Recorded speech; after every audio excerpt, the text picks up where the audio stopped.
El término o la palabra revolución se utiliza de diversas maneras, pero casi siempre va acompañado específicamente de una palabra adjetiva que permite poder entender o comprender el significado que asume en cada caso. Es normal poder encontrarnos específicamente con el uso del término o la palabra revolución desde una perspectiva cientificista, en las que podemos destacar o caracterizar o describir específicamente los cambios hormonales o las modificaciones hormonales corporales que atraviesa un adolescente en la etapa, valga la redundancia, de la adolescencia, que abarcaría de los 12 a 18 años. Pero no es un término privilegiadamente utilizado desde una perspectiva científica. También podemos encontrarnos específicamente con la palabra o el término revolución, haciendo referencia a los cambios o las modificaciones tecnológicas, como es el caso de la revolución industrial, pero pensándola específicamente como un proceso histórico que se inició a mediados del siglo XVIII. Bueno, si nosotros tuviésemos que caracterizar específicamente al proceso o a la revolución industrial, podríamos decir que se caracteriza por un cambio, una modificación en la producción, ¿sí? De servicios específicamente que se llevaban a cabo a través de las industrias manufactureras, que pasaron de ser manufactureras a comenzar a funcionar con máquinas de vapor. Bueno, ustedes se preguntarán específicamente, bueno, ¿qué tienen en común estos términos y estas palabras desde una perspectiva cientificista o desde una perspectiva o cambio o modificación tecnológica? Valga la redundancia, lo que tienen en común es la idea, ¿sí?, de cambio, de modificación. Por lo tanto, podemos concluir específicamente, ya sea desde una perspectiva cientificista o desde una perspectiva o cambio tecnológico, que la palabra o el término revolución refiere, ¿sí?, a los cambios o a las modificaciones que se llevan a cabo, ya sea en la naturaleza, en una persona o en una sociedad. Ahora específicamente, si tuviésemos que profundizar específicamente qué entendemos por revolución política, ¿sí? Ya no podríamos analizarlo específicamente desde una perspectiva cientificista o desde un cambio o una modificación tecnológica. Entenderíamos como forma de poder aproximarnos a un cambio o una modificación de un sistema de gobierno en una sociedad determinada. Y específicamente las causas que podrían conllevar a planificar, modificar o querer cambiar un sistema de gobierno en una sociedad determinada pueden ser muy diversas. Abarcaría desde intereses materiales privados de distintos sectores al deseo de poder alcanzar específicamente el ideal de libertad.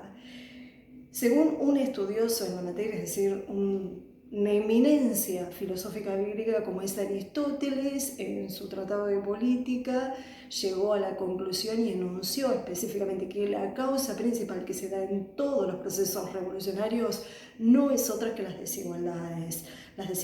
manifiestas que llevan a que sectores mayoritarios poblacionales con poder, sí, intenten poder cambiar a través de un plan, una táctica de modificación, ¿sí?, un sistema de gobierno vigente.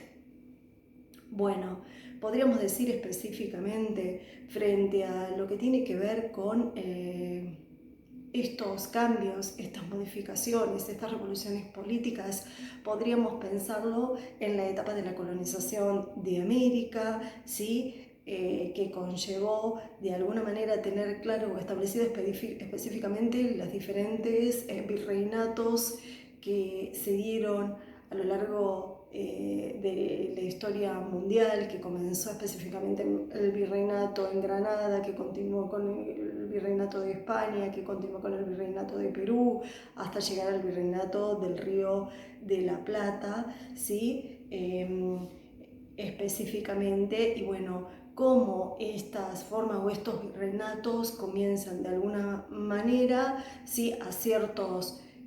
sectores desiguales, ¿sí?, frente a ciertos privilegios acaecidos específicamente a la zona ibérica, que resultaron ya ser intolerables específicamente para los criollos, hablando específicamente del virreinato del Río de la Plata, los criollos descendientes de los europeos, y que eran nativos del continente, resultó ser intolerable específicamente las situaciones de privilegios acaecidas tanto para lo que eran los nativos españoles o los portugueses, y lo que conllevó estas desigualdades y esta intolerancia total a comenzar a pensar, ¿sí?, una idea clara de independencia con respecto al yugo español.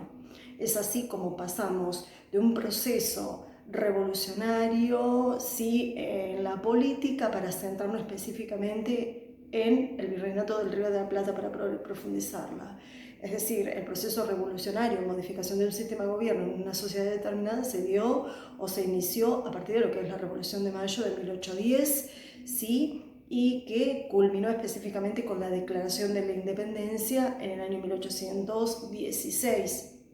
Es decir, y que tuvo en cuenta todo lo que se reconoce históricamente como la Semana de Mayo, es decir, en la que se llevó a cabo una votación abierta en el Cabildo y que reconocemos como transcurrido el día 25, y es así como este grupo mayoritario logró poder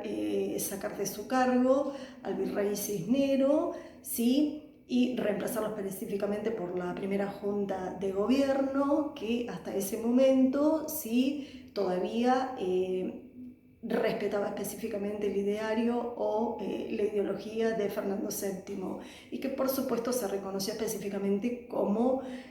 un proceso, una etapa, un momento en que se encuentra Argentina, que logra poder inculcar o elegir a sus propios gobernantes cuando las autoridades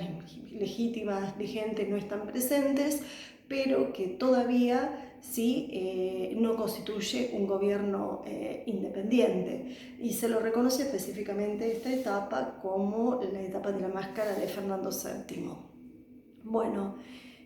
podríamos agregar que una de las figuras fundamentales fue Mariano Moreno, es decir, un abogado que siempre estuvo en contacto con las ideas revolucionarias surgidas específicamente de la guerra napoleónica, es decir, las ideas revolucionarias francesas, ¿sí?, un seguidor específicamente de esas ideas, y por lo tanto la idea de la instalación de autoridades como es la instalación de la primera junta de gobierno, sí implicaba de alguna manera un paso más, lograr la independencia total, lograr poder librarnos totalmente del yugo español para poder establecer el libre comercio en los distintos territorios del virreinato, porque esta situación de malestar o de privilegios, específicamente como lo dije hace un momento anterior, que estaba dado a favor de los nativos españoles o portugueses, llevaba mucha situación de malestar a los criollos comerciantes que intentaban poder mejorar, sí, o agrandar sus propias riquezas, y que se encontraban específicamente con una limitación que era haber firmado la metrópoli específicamente un acuerdo con la corona de poder establecer un comercio exclusivo con España y nada más que España, asegurándose así de alguna manera la corona española el ingreso de las riquezas de todos los pueblos colonizados. Bueno, frente a esta situación de malestar, desconcierto, intolerancia total, fue lo que determinó poder establecer la idea de un discurso firme, es decir, el discurso de una soberanía popular, es decir, un gobierno propio elegido por el pueblo, un discurso que comenzó a escucharse primero en figuras como el secretario Mariano Moreno o Castelli, es decir, quien fue reconocido como el vocal de la primera junta, que determinaron dentro de este proceso revolucionario de 1810, determinaron ser figuras fundamentales, de un peso fundamental para poder lograr, sí, la independencia de nuestro país. Después, otro momento que podemos recordar dentro de lo que es este tema, podríamos decir, bueno, cómo aparece específicamente la imagen de Simón Bolívar como un héroe independentista, logrando, valga la redundancia, ¿sí?, la independencia de la gran patria, por decirlo así. Bueno, podríamos decir que se caracterizó por ser una figura heroica que logró poder establecer, ¿no?, una guerra a muerte, es decir, un texto reconocido, es decir, un texto que se caracterizó por ser una táctica militar que se puso en marcha y que llevó ese título, es decir, la guerra a muerte, es decir, que tenía en cuenta que la guerra por la independencia, las diferentes campañas militarizadas a favor de la guerra de independencia iban a ser llevadas a cabo hasta las últimas consecuencias.